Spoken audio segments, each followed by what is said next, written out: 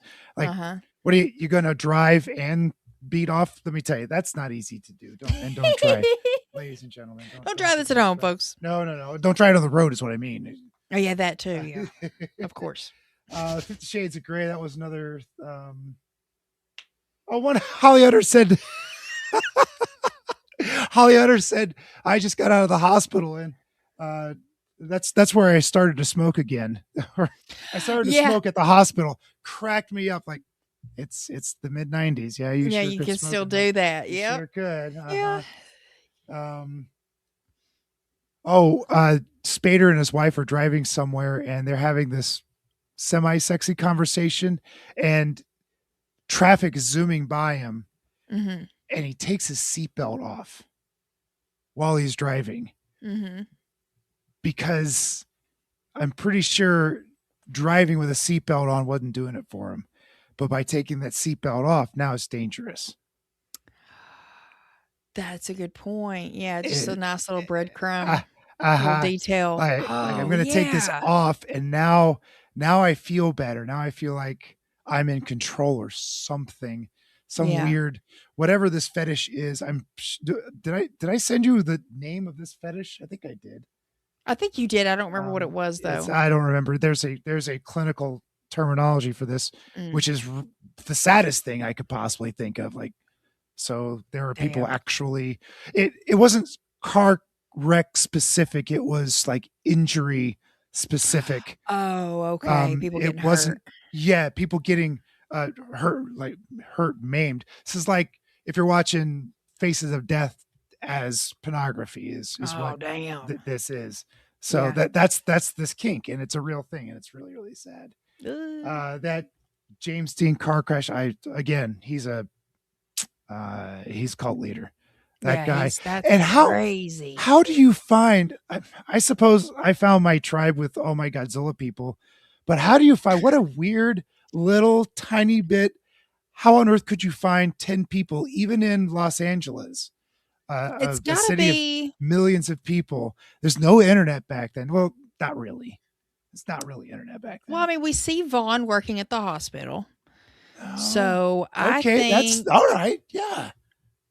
There's one in right there. That would be a great job. If you want to rob somewhere, you're going to get a job as a security guard to help, let your buddies in the back with the badge you've got, spy movie 101. One thing I found real interesting too is that because I'm asking myself, I want to know more about James and Catherine's relationship. And as to what end? To what end do you want to know? Just like I want to know how long they've been together. I want to know how their relationship started. I want to know, like, were they ever there's something about them, even though they're in an open marriage, that feels different about all the other cast and the way they interact with each other. Sure, they're passing each other around and swapping each other off, but at the end of the day, they always go home together, and they're always waking up next to each other. So I do feel like there's a deeper connection there between them. And I just want to know what or where caused it to go so south, or like what was the catalyst? Did something happen and then I don't know, maybe they tried a kink and they liked it and then they just kept going further and further and further. Like, I don't know, but there's parts of me that wants to know more about these people because that's just how I am. I do need to Yeah, read the yeah. book. But all we know about all of these people are their sex lives. We know nothing about them. There's no backstory. There's no hero arc. There's no character arc is what I mean. There's no character No. arcs to If anybody. anything, the It's just- character arc goes downhill. Yeah. There's no arc. It's just a slope.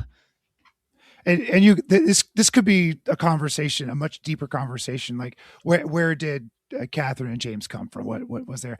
They're clearly both incredibly wealthy, and they probably are career driven. And being career driven, they probably are. Their sex drives were probably incredibly high, and when they found each other, they probably found like, this is my partner. Her sex drive equals mine. His sex drive equals I can never be the yin satisfied to my yang. by it. Right. And then they are vastly wealthy, so they can do whatever the hell they want to. They can go wherever they can try whatever they want to, whether it's drugs. She likes public toys. sex and like the fear of getting caught. So that could have started something too. And then there's that one thing that they want to try, and maybe it's like sex on the balcony at a sleazy motel. It's sex in the backseat of the parking lot in the garage. Airplane bathroom. Airplane bathroom. Yeah, these little things just add up probably pretty quickly. And if they do have incredibly high sex drives, they're constantly trying. James Spader apparently has a limitless supply of man juice. Yeah, no kidding. I would be within like three times. It's like does the it within fastest 6 minutes. Recovery, metabolism. right? Yeah, recovery. There you go. Right. Not just to reload, but to be able to get an erection within such a short period of time is, I don't know. I feel kind of bad that you need it that much. It's another. Oh yeah. There's another thing that makes me feel sad for these people is that they can never be satisfied. They can never just have a nice quiet night on the couch watching a movie or go to breakfast. You're going to go to breakfast and screw in the bathroom. It's always the most. It's just this extreme lifestyle, and they have the money to do it. And that's another. I mean, I've stressed that quite a bit. Poor people can't afford this, and they have been blessed, maybe with not having children. I don't know if they. That's probably intentional. Maybe, or one of the two of them just are incapable, and maybe that sent them to a mental place that hurt their lifestyle in the long run. So yeah, it's like some people really have, if they can't have kids, it really messes with them mentally. And I feel bad. Like I've had friends that go through a lot to get pregnant, and that's just as stressful as not being able to get pregnant. My God. Just the process of having to even try. Right. And where my sister, boy, it's really easy for her to get pregnant. Oh, is it? she's like the dictionary definition of mom. Boy, she's a mom. She's the mom's mom, and she's wonderful and has 3 beautiful kids, and she does it all. Boy, it's I'm not going to say it's easy for her by any stretch, but she makes it look easy. She really does. That's awesome. Okay, so we definitely watched the NC-17 version. Without a shadow of a doubt. But there was a rated R version. Wow. What was cut out? So much. I would bet. Like the whole scene of the two of them, James and his wife in bed. Oh my word. Yes. That was the only, I think that was the only thing that was really sexy to me. Cause that was a beautiful shot is what that was. That was pretty sexy. That's the only one in it for me that I was like, okay. Yeah. Just hit the mute button because she's asking him if this man is attractive to him and what James is going to do to this man if he would ever decide to hop into bed with him. And that's. Did you know that's what caused most people to walk out of the movie? Not all the crazy. It's the two men. Once Spader and Cotius actually have sex in the film. Mm-hmm. That's what caused people to walk out, because even in 96 you could not watch two men kissing and having sex on the screen. No, it's just dumb, but it is what it is. Dumb. Oh, but anyway, so Yeah, a lot of the sex scenes were cut down tremendously. But the biggest difference for me, which is kind of mind blowing, and I feel like it totally alters this movie and changes it, is the ending. So they changed the ending. The ending in the rated R version ends after she wrecks her car. Oh, and it left it ambiguous? It left it ambiguous. Oh, I kind of like that. Totally changes this movie. I kind of Totally like that changed ending. I don't know, man. Because he is okay. Set the scene. He's purposely trying to run his wife off the road. Because at this point, Vaughn has died. Like, Vaughn he is finally died. He took it too far, and it killed him. So now, in a weird way, it's almost like They're the only two left. James is taking up the mantle in some kind of weird way. Yes, yeah, maybe. Yeah. So he's driving Vaughn's car. Oh, like, yeah, you're right. It's very deliberate. Like, she's in on it. She wants to do it. We see her take her seatbelt off, and yeah, she wrecks the car and flips it and everything, and like rolls down a hill. And we see her. She's like, her legs are like underside the side of the car, but I mean, she's not like, we don't see her legs cut off or anything like that. I'm sure they're broke. They probably broke real good, and they might be pinned under the car. Who knows? Yeah, very and true. And then she could be in shock. He just pulls it out, and he comes up behind her, and he's sure like, "Are does. you okay?" He sure does. He's like, "Are you okay? Are you all right?" She's definitely banged up. She's got bruises on her face. She's bleeding from her head. All over her body. She's like, "I think I'm all right." And yeah, she's like, "I think I'm all right." And that's kind of like not what they wanted, oddly enough. They're a little disappointed.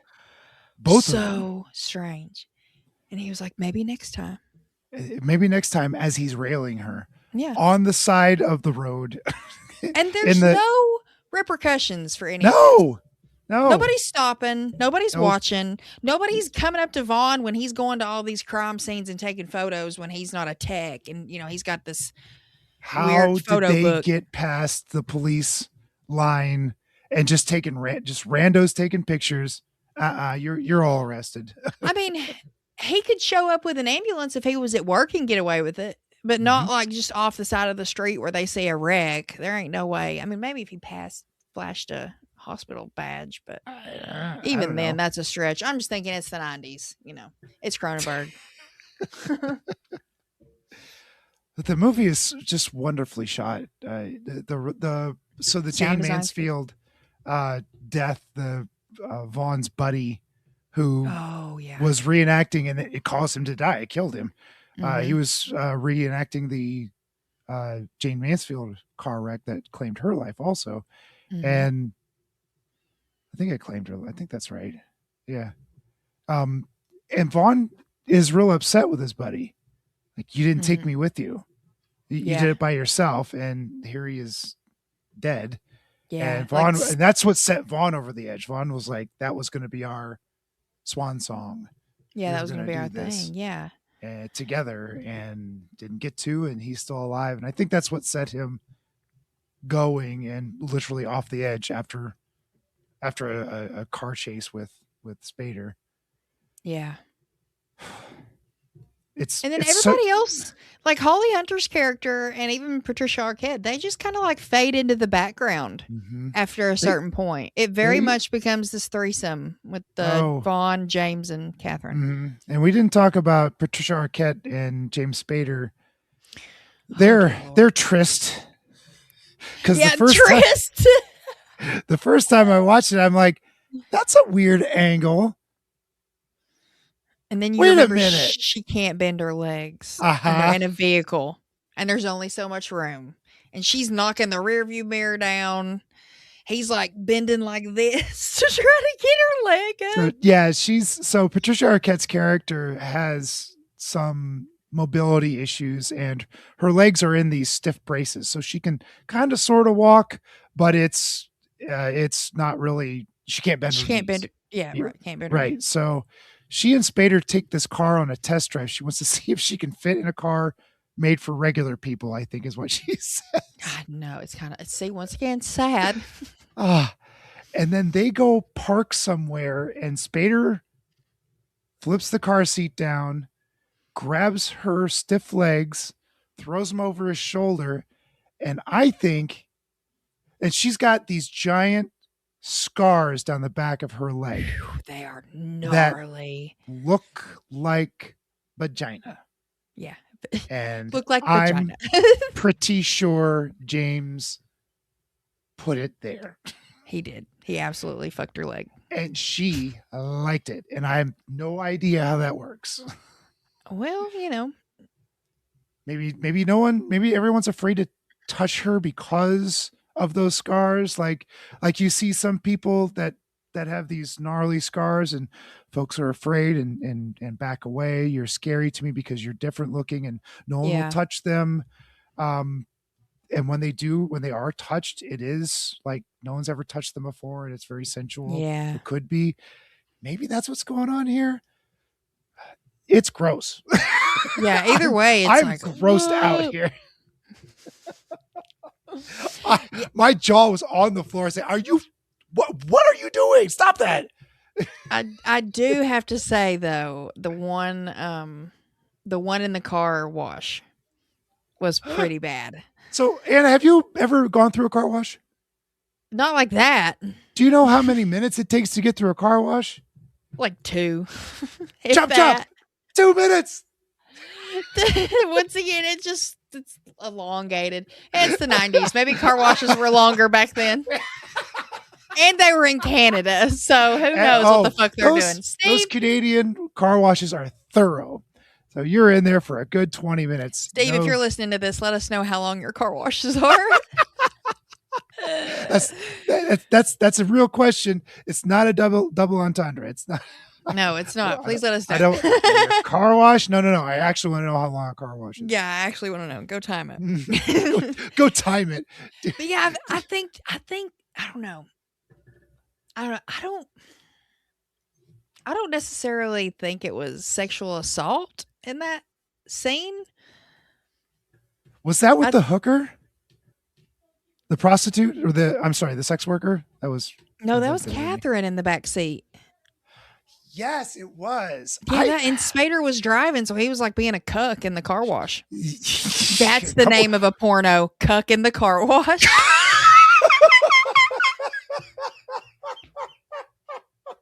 Can Steven and Leo make this? They're filmmakers, Please, aren't they? they need to review this as well. Maybe we should have brought them on. All right, we need to go to Canva and make Cuck in a Car Wash posters for this episode. We're doing it. Plaster it everywhere. I'll put it up on the wall of props. Yes, print it off. Yeah. But yeah, I don't know. I saw a few people say online that they thought they considered it sexual assault because it went to a place that she didn't want it to, but she was, I don't know, maybe too afraid or vulnerable in a new kind of environment and situation that, I don't know, made her scared. She hopped in the back seat with him. They put the top up. But I just assumed. Well, I mean, I think she was okay. She was down with the act, but I think because anytime we see her having sex with someone else, whether it's Spader or even the guy at the first, like it's always everyone's real nice to her. They're not rough. They're very, like I said, sensual for lack of a better word. And he's very rough with her, like grabbing her face. Because like afterwards, it's the scene with her and Spader in bed, and she's got fingerprint bruised on her legs. That's right. There was a handprint on her leg. Yeah. There's a couple other bruises, like on a stomach. I mean, shit happens. I'm not yucking anyone's yum, but I don't think that's what she expected in that moment from him. However, I think on the flip side of that is something else that at that moment she was not desensitized to, and she felt every bit of it. And maybe that moment was more of a what's wrong with me kind of thought process in bed, or like maybe being sad with yourself or or sad that you have to take it this far to feel something at all. And maybe it's more of just like a looking in the mirror kind of thing. But ultimately, they don't learn. None of them ever do. Nope. And she just keeps taking it farther and farther. And I think if we were to think about this movie now and wonder what they were doing, I think they'd both probably be dead because they took it that far. Next thing, and you know what? She's learning how to fly an airplane. That's why they were in that hangar at the start. Right. What if they took it to the next level and started doing this shit in the fucking air somehow, dude? Is absolutely the next level. That is, they're going to be screwing in an airplane and they're just going to crash in the side of a mountain. Or they're going to be like trying to do fighter pilot stuff like Top Gun, and then they're just going to blow each other up. Oh, you mean they're in two separate planes, not blowing? Well, that was one option. Yeah, they could definitely be blowing each other in one helicopter. Right. That was another option. I didn't catch that. I do remember them talking a couple of times about her taking flying lessons, but I didn't make that connection that if this movie were to continue, that might be the next natural progression. They're going to space. They're going to space. Crash in space. Cuck in space. Oh, cuck in space. Oh my goodness. At least we kind of ended this conversation for the most part on laughs. You have to. Like, this movie is joyless. There are no jokes in it. There are no attempts at jokes. Even like, I think even The Fly had a few jokes here and there. Or there was some, you got to know and feel for the It was a little bit, especially at the beginning, it was a little lighter and airier. You know what I mean? Because it's Goldblum and it's, you know. Gina Davis, and they were dating and their chemistry was gorgeous. Perfect. But this, like, you don't get to know anybody. You don't really care about anybody. You feel bad about all these people. And it's a kink that no one should really have. And if you do, man, if you've got a kink like this, please seek help. I really think that this is a bit extreme to not have some sort of counseling.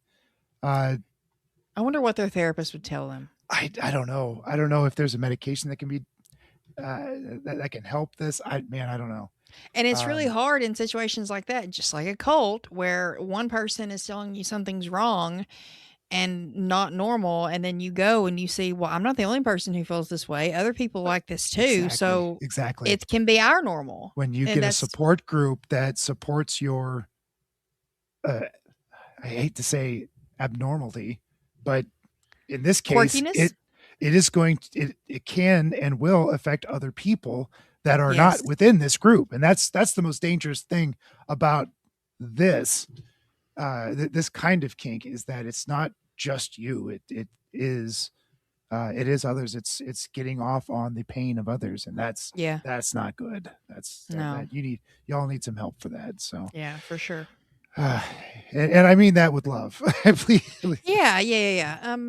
But like I said, all we know about them is their sex lives and how crazy they are there. That's it. Maybe if we were able to see what happened to them and the why of things, maybe we'd have a different outlook. But I think which we never will get that. So our best option to do is tell them, seek counseling. Seek counseling. We love you. Seek counseling. This is not good. I really feel, I don't know, especially Deborah Unger. I don't know. She's beautiful. She's just got like, she's got the smoky eyes. Yeah. It's just face you just want to cup. Like, you know what I mean? And just look deep into her eyes like Spader does many times in this movie. Why would you want to hurt her? Like, that's your wife. Why would you want to cause harm to her? I feel like they deeply love each other, but I do too. Absolutely. The to be physical with each other and do an act of love, they need to go to such extremes that it's just not healthy anymore. Yeah, sadly. And they're never going to really, I don't think that they would ever find it with anyone else either. No, absolutely. That's why they're sleeping around, and that's why dude in the airplane hangar couldn't make her come. Yes. So, you know.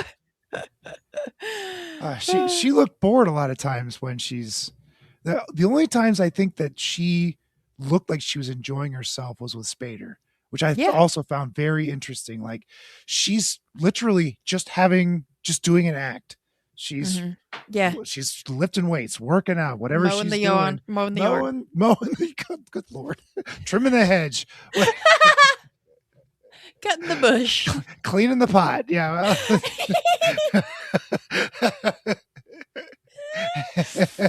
Oh my goodness.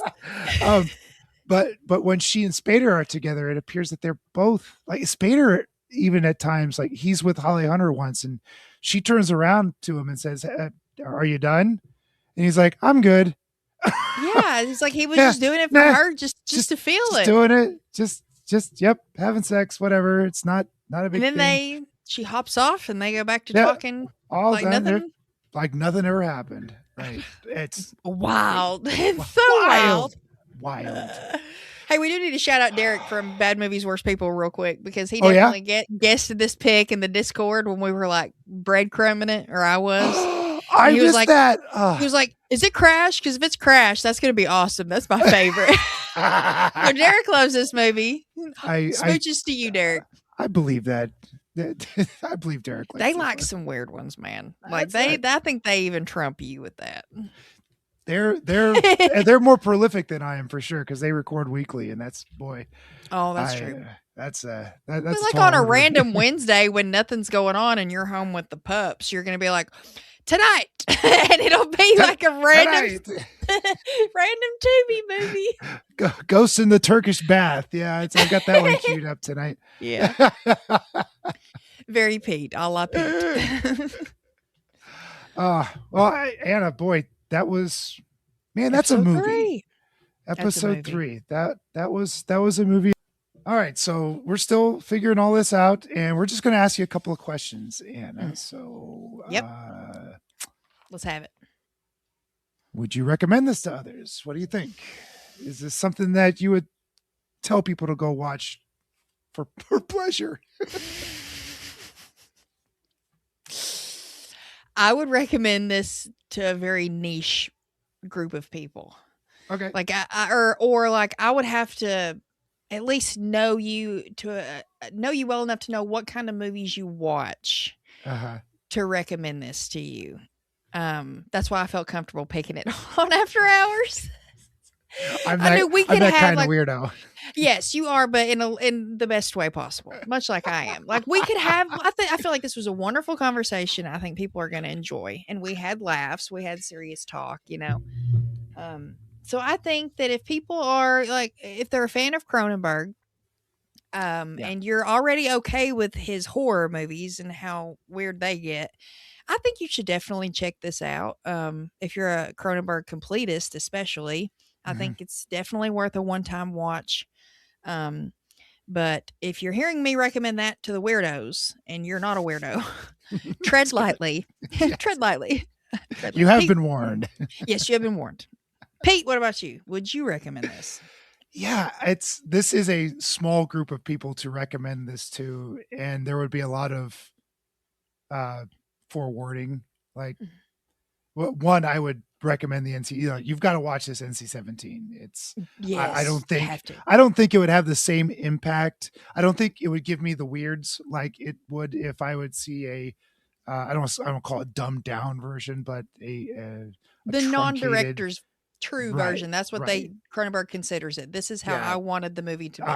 So we saw it the way it was intended, and I recommend it. It's not for the faint of heart.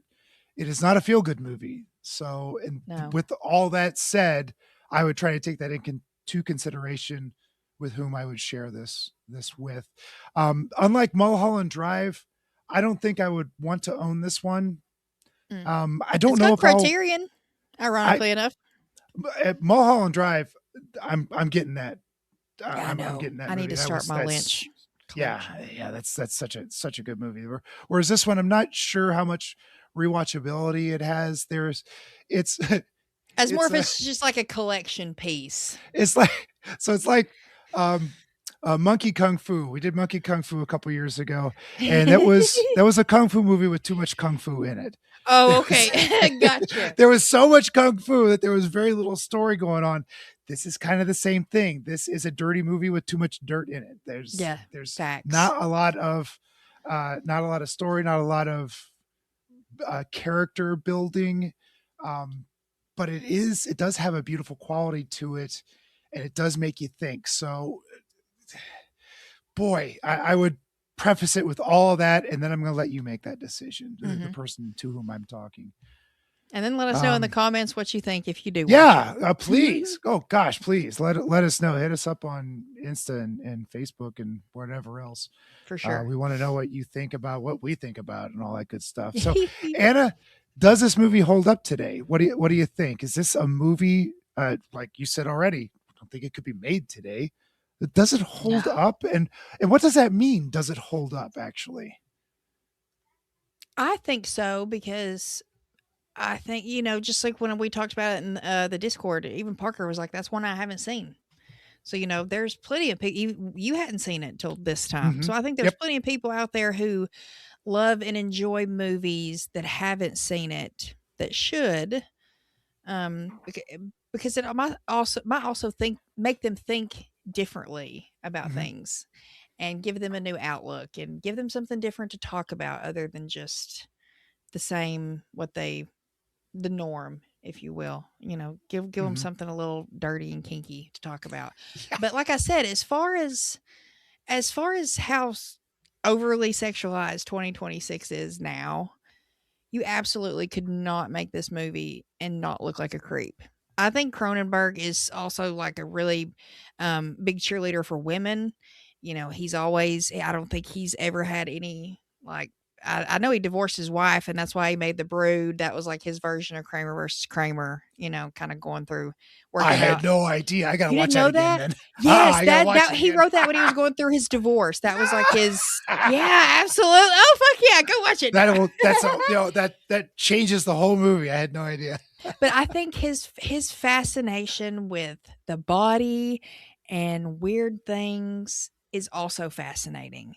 But it's hard to not like that stuff and not look like a weirdo or look like a pervert, especially now with where we are in society and things that have gone on.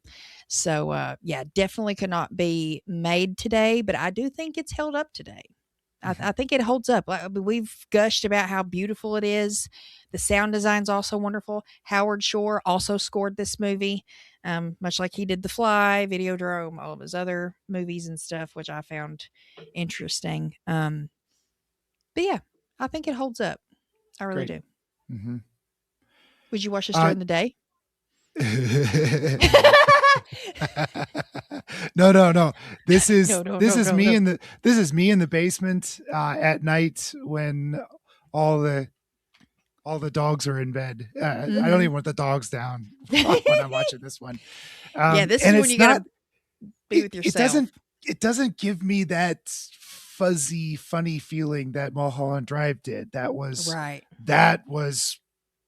one of the sexiest movies I've seen. Like, genuinely erotic. It was beautiful.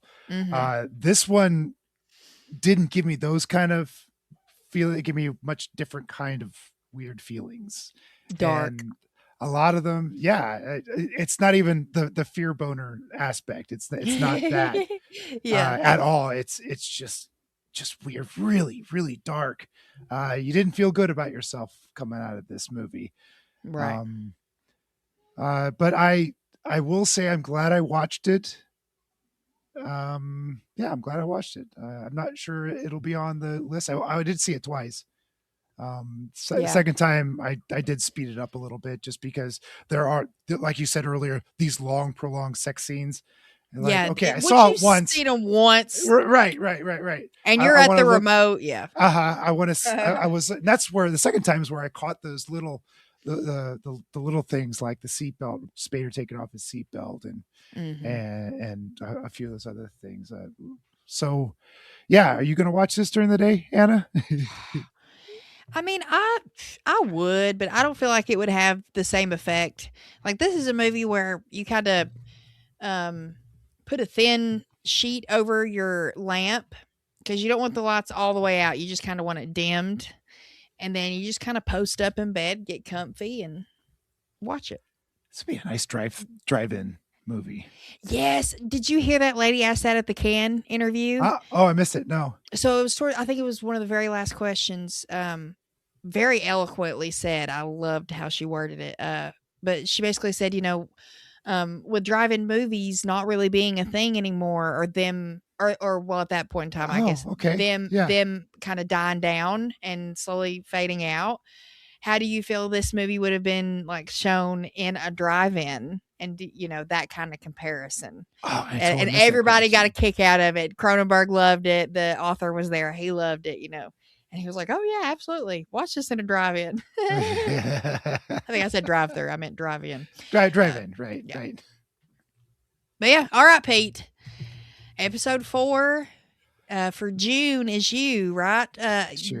You're our month of action prequel. Month of action's coming up in 2 months, guys. Yes, and that's your pick, and I still don't know what it is, and I'm very excited about it. You have promised something wild. I have the Charlie seal of approval. Of course he knows. He knows that son of a bitch. He knows. I had to make sure it was okay. I was like, "You're not hell bent on covering this, are you?" And he was like, "Nah." And I was like, "Okay, good." Great. Well, I went back into the archives and found a franchise that I'm not familiar with. Okay. Let me posit that I am familiar. This is one of those VHS covers that everybody knows when you walked into Blockbuster. You know it. Okay. It developed into a franchise. It's one of those creature features that I never saw. And it's just, I missed it. I've seen the critters, I've seen the ghoulies, I've seen the munchies, I've seen the basket cases, I've seen the reanimators. And this one, for whatever reason, I have completely missed. And from 1974, it's alive. This is it looks and feels like a basket case because it's a devil baby is what it is. Oh my God. I've never seen this. Yeah, me either. And it's a whole franchise. 1974. It's a whole franchise? Yeah, there's like 6 of them or something. It's alive. And Rick Baker does the effects. Oh, no way. I have seen this poster. Okay. Yes, you have. Everybody listening to this has seen this poster, has seen this Larry VHS, Cohen? DVD. Larry Cohen, yep. Oh, Pete. Okay, I'm excited. I've been sitting on this one for a while. I was going to use it for Month of Pete, but since that's been truncated or just gotten rid of altogether, please write into Charlie at Give Me Back My Action Movies and request Month of Pete back for the Give Me Back. Yeah, go to your local ballot and put that on there. Make sure you vote for it. Very important. But yeah, It's Alive is something that I've really been wanting to see for quite some time. I'm excited. And I'm really excited, and I'm even more thrilled. This feels like a late night. It does. Movie, it does. like Just by the poster, it gives me that feel. Yeah. I'm excited. Yay. So looking forward to this very Hell much. Yeah, so Pete. We'll see. It's Alive. Yeah. So It's Alive. It Lives Again, 1975 or 1978. It's Alive 3, Island of the Alive, 1987. I've heard that talked about on In Search of Darkness. And this is saying that there was a 2009 remake. So I need to go look that up. It got a remake. It must be pretty good to some people. It's on YouTube. I didn't see it on. There is an It's Alive on Tubi, but it's not the It's Alive I'm looking for. So I'll send you the YouTube video that okay, cool. That I want us to watch. Okay. I think the sequels, funnily enough, I think the sequels are on Tubi, but the OG is not. Huh. Okay. Yeah, send away. Yay. And y'all go check it out too. All right. Thanks all. Another great month, another great talk, and I enjoy these tremendously. Captain. And Captain, we'll see you next month. We'll see y'all next month. Bye.